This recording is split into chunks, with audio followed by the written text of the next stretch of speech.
What is happening? Welcome to another pitcher video breakdown. My name is Nick Pollock. And look, I'm not actually going to show you a video. I'm just going to tell you how I feel about Kade Anderson because he just got called up, right? He's making his first start this weekend. This is a chart from Lance Brzezowski. Guys, you need to sign up for his Substack 100%. I get a newsletter every single day from him, and he has so many great insights. He also gives me things that I don't have, which is this data from AA. So I'm going to analyze it with you from my take. And there are a couple things really quickly that you should be aware of before we even get into it. One, when you see numbers from the minor league pitchers, and we don't have AAA data to give more assessments of it, but just in general, when you see a pitcher having phenomenal success, I mean, this is like a 37% K minus walk rate, 41% K rate, which is insane, and a super low walk rate of 4%. Like, we just don't see that.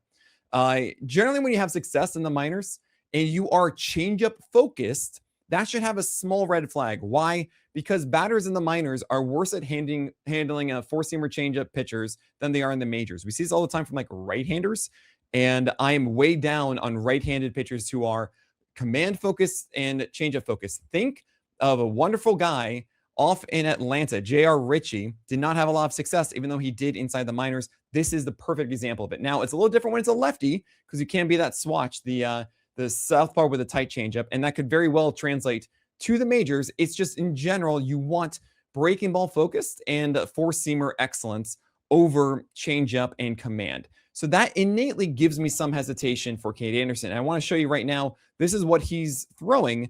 Thank you so much, Lance Brzezowski. So this is a four-seamer at, really it's like 18 and 8. And just to tell you guys what that means, that's 18 inches of vert. What you normally see at a normal arm angle of like 38 to 40 is around 16 inches of vert. This is a 48-degree arm angle, and you actually do expect with that high arm angle to get something like 17 to 18 or 19 inches of vert. 19 is still actually above average, so I would say that this is a good vert four-seamer. If you are putting it upstairs consistently, which is from all my understanding he is all the time, then that is fantastic. We're good with that. Right? The changeup has separation from the four-seamer. That's cool. But keep in mind, it's a 93-94 when it comes to the velocity on this. And the extension, I don't have. Oh, I do. It's right in front of me. 6.5. That is average. I was kind of hoping to see 7 feet. When you see 6.5, that should mean like the 93-94 is 93-94. When you go 0.5 up or down, it's actually maybe like, oh gosh, I'll say 0.5 is just a loose thing. It's like 1 to 2 tick different as you go. So like 6 feet extension is about 1 to 2 ticks slower. And then 7 plus is like 1 to 2 ticks harder. Also keep in mind for lefties, the average velocity is actually around 93.5 as opposed to 94.5. So if you think about a righty versus a lefty, this 93.5 is 94.5 to a righty from a righty. Okay, so that's actually a better velocity already innately, and you have the average extension, so whatever. Now, how are the breakers? This is not an impressive slider just on paper. I treat gyro, which is really 0-0, and I'll talk about why that's a gyro and all that kind of stuff in another video. But just think as like the neutral is an 86 mile per hour slider right down 0-0. Okay, so he gets a little bit extra sweep on it, which, by the way, getting extra sweep, I've noticed, does not add whiffs. It adds a little bit more weak contact, but actually reduces whiffs based relative to gyro. It's just a weird thing about it. It's probably that it's going closer to the end of the bat, as opposed to going underneath the barrel when you have the tilt, right?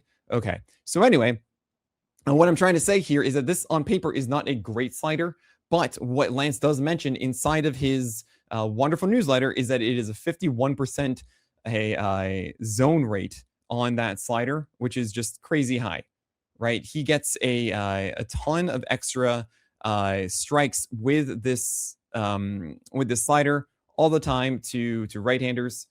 It's good. It's like really, really good in this way, right? And I apologize, not zone rate. It is whiff rate, and whiff rate is essentially when they swing. How often is it a whiff? I generally use swing strike rate just because you get an understanding across all the pitches that they throw, how often they're getting whiffs. And if it's always out of the zone, you're going to have a higher whiff rate. If it's always in the zone, it's going to be a lower whiff rate. That said, 51% compared to like 30-35%, which is already kind of good and you want, is also phenomenal. He's swinging against right-handers, which is phenomenal. So what my understanding is, Kade Anderson, if when he comes up, he's able to, I'm just going to use this like a strike zone for a second. If he's down and into right-handers, okay, with the slider, if he's upstairs with a four-seamer and down and away to right-handers with the changeup, he's going to be phenomenal. He's going to be, just because that kind of command with a swatch is great. It looks like he has it, but he has control. But is it command? I can't really tell you yet.